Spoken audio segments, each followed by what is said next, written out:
ឯកឧត្តមរដ្ឋមន្ត្រីនៃភត្រាអញ្ជើញជាអធិបតីក្នុងពិធីប្រកាសចូលកាន់មុខតំណែងរបស់ថ្នាក់ដឹកនាំនិងមន្ត្រីរាជការក្រសួងព័ត៌មានដែលបានទទួលការតែងតាំងនិងផ្ទេរភារកិច្ចថ្មីៗតាមសេចក្តីសម្រេចរបស់រាជរដ្ឋាភិបាលកម្ពុជាដើម្បីបន្តជំរុញលើកកម្ពស់វិស័យព័ត៌មាននិងសារទូតឲ្យកាន់តែរីកចម្រើនបន្ថែមទៀត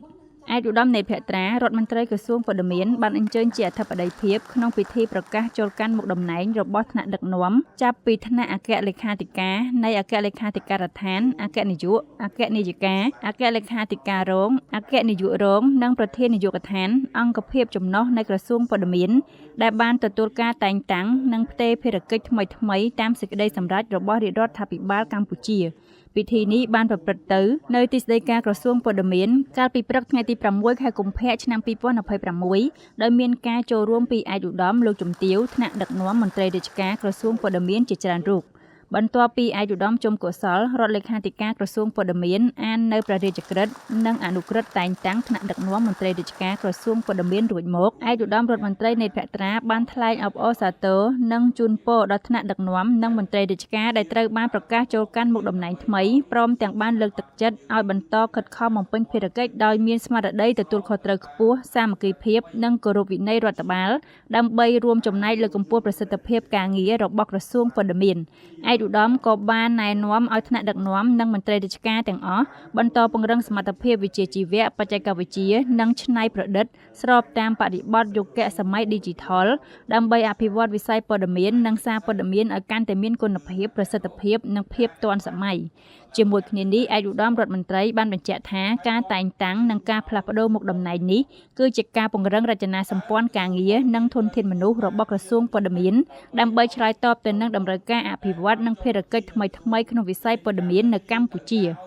ដូច្នេះអ្វីដែលសំខាន់គឺការបន្តពង្រឹងសមត្ថភាពជាពិសេសលើការងារបច្ចេកទេសនិង Digital ដើម្បីបង្កើនប្រសិទ្ធភាពការងារព័ត៌មានឲ្យកាន់តែទំនើបនិងទាន់ហេតុការណ៍ស្របតាមយុទ្ធសាស្ត្របញ្ចកោណរបស់រាជរដ្ឋាភិបាលឯកឧត្តមរដ្ឋមន្ត្រីមានជំនឿមុតមាំលើសមត្ថភាពស្មារតីទទួលខុសត្រូវនិងសាមគ្គីភាពរបស់ថ្នាក់ដឹកនាំមន្ត្រីរាជការក្រសួងព័ត៌មានហើយតាមរយៈទូនីតិភារកិច្ចដែលប្រមុខថ្នាក់ដឹកនាំប្រគល់ជូននាឱកាសនេះគឺកម្លាំងរួមមួយក្នុងការបន្តរួមគ្នាដើរតួនាទីស្នូលក្នុងការចូលរួមលើកកម្ពស់វិស័យព័ត៌មាននិងសារទូតឲ្យកាន់តែរីកចម្រើន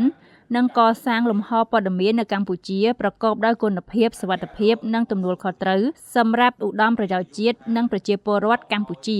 ឆ្លៀតក្នុងឱកាសនេះដែរឯកឧត្តមរដ្ឋមន្ត្រីសូមថ្លែងអំណរគុណឯកឧត្តមលោកជំទាវលោកស្រីជាថ្នាក់ដឹកនាំមន្ត្រីរាជការក្រសួងព័ត៌មានដែលបានចូលរួមក្នុងការសម្រេចបាននូវសមិទ្ធផលគួរជាទីមោទនៈរបស់ក្រសួងព័ត៌មាននាពេលកន្លងមក